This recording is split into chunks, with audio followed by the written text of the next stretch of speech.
Relojes extranjeros han ganado 10 grandes premios de la Feria Mundial, 28 medallas de oro y más honores. Por su precisión que cualquier otro reloj. Lanzamiento: el reloj más premiado del mundo. Está fabricado y garantizado por la compañía de relojes Gene Wittnell.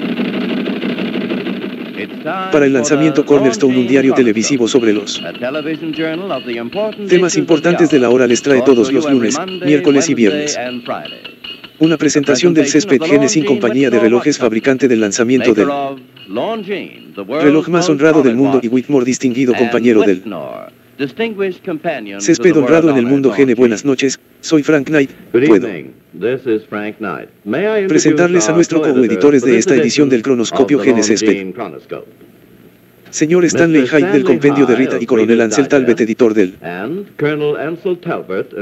New York Herald Tribune. Nuestro distinguido invitado para esta noche es el señor Henry Hazlitt, editor colaborador de Newsweek y editor del Freeman. Señora Sarah acaba de regreso de una extensa gira por Europa, durante la cual entrevistó a los líderes de los distintos países que visitó.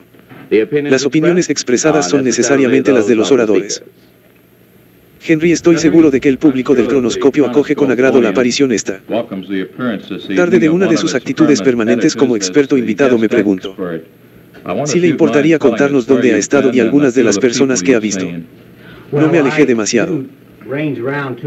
Pasé unos 10 días en Londres y luego estuve unas 2 semanas en Francia, en Londres. Es bastante difícil ver a la gente hoy en día, a los políticos, porque todos están haciendo campaña electoral, pero vi a algunos de los líderes conservadores como David Eclesiastes. Vi a muchos economistas y problemas como Crowder, el editor de The Economist, y muchos entre los académicos de París. Vi a Jean Monnet, el autor del Plan Monnet, también el Plan Schuman, y vi el estreno de René Pleasant y tuve una larga conversación con el general Eisenhower. Nosotros, Henry, estamos cada vez más interesados, creo que en el resultado de las elecciones británicas, ya que vamos a tener una propia dentro de mucho. ¿Y qué averiguaste en Inglaterra sobre las perspectivas? ¿Cómo están las cosas en el presente? Bueno, como sabes, Stanley, en algún momento. No es mucho. A veces es tan difícil saber qué va a pasar cuando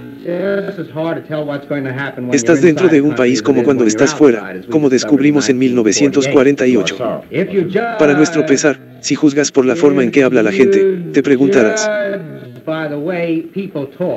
¿dónde los votos laboristas vienen a partir de ahora? Eso no significa que haya hablado de esto con muchos de los votantes laboristas obvios, pero el tipo de personas que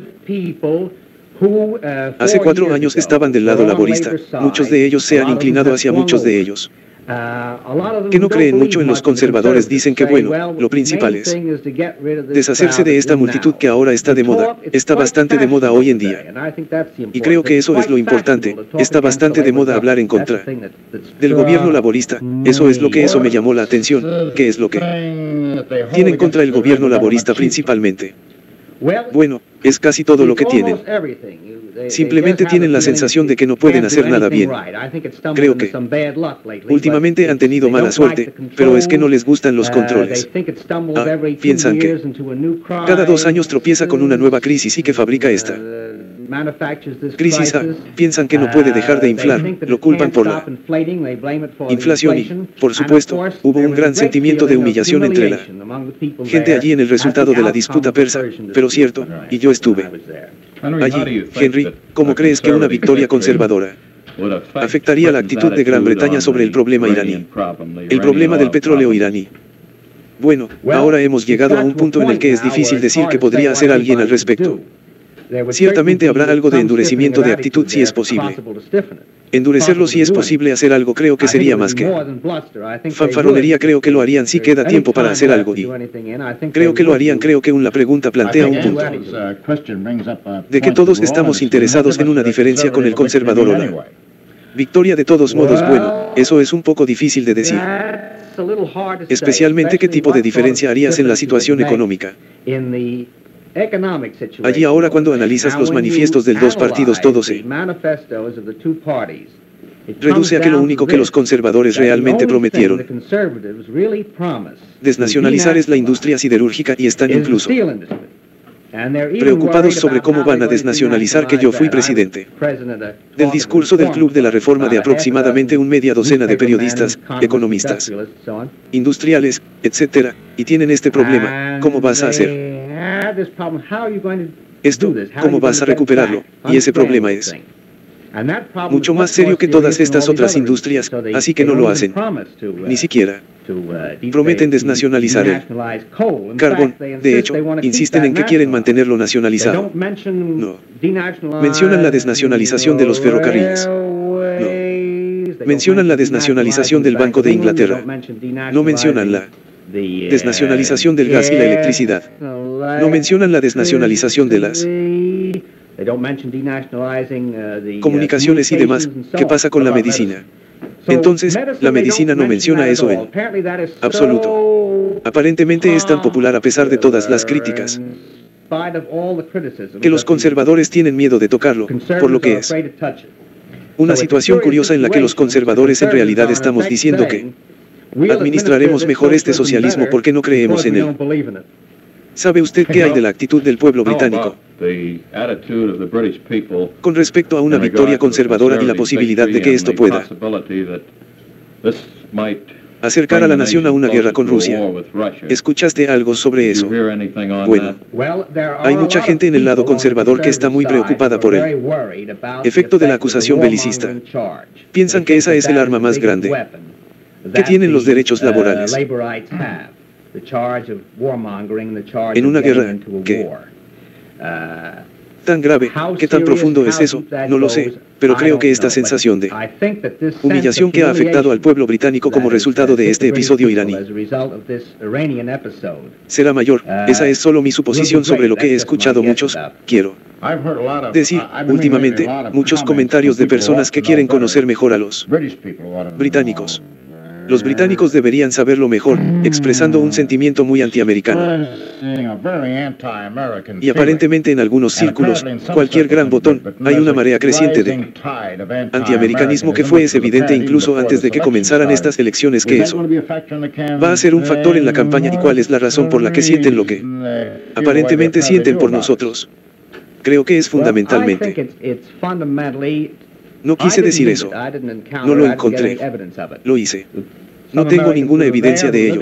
Algunos estadounidenses que están allí y viven allí de manera constante y me muestran que es así.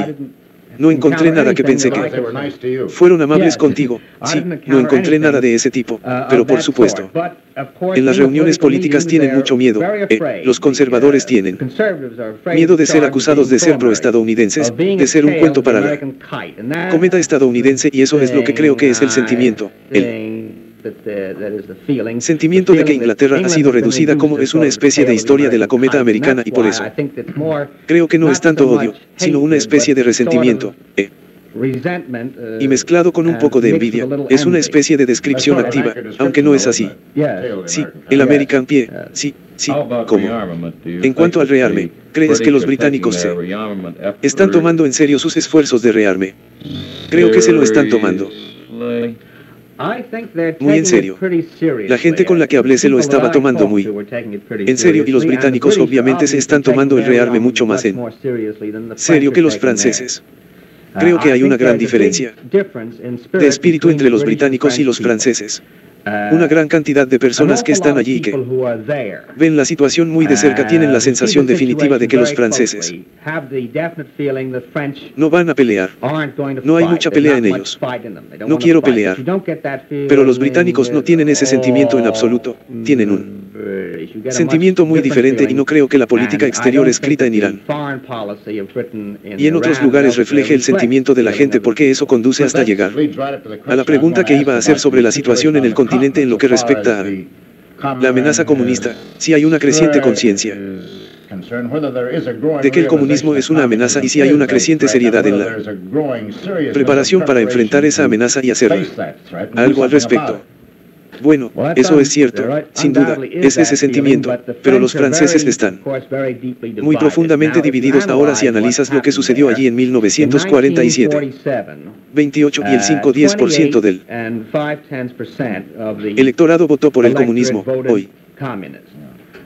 cayó a 26,4 décimas por ciento, algo así. En otras palabras, durante todo este periodo de 4 años del Plan Marshall y todo lo que los franceses hemos aprendido, al igual que nosotros mismos, sobre la actitud real de la Rusia soviética, con todo eso, solo ha habido esta caída de 2 puntos porcentuales en el voto comunista. Y no creo que haya algo de que jactarse. Creo que los comunistas franceses son muy fuertes. Hoy en Francia, todavía estoy en el mismo punto. Si nos retiramos, la resistencia del comunismo desaparecería muy pronto. Pero eso es tremendamente difícil de decir, no sé cuáles son los efectos de eso. De que nuestro estar allí. En mi charla fue que el general Eisenhower estaba más o menos fuera del registro, según lo entendí, pero el tema de la misma fue el aspecto económico de todo el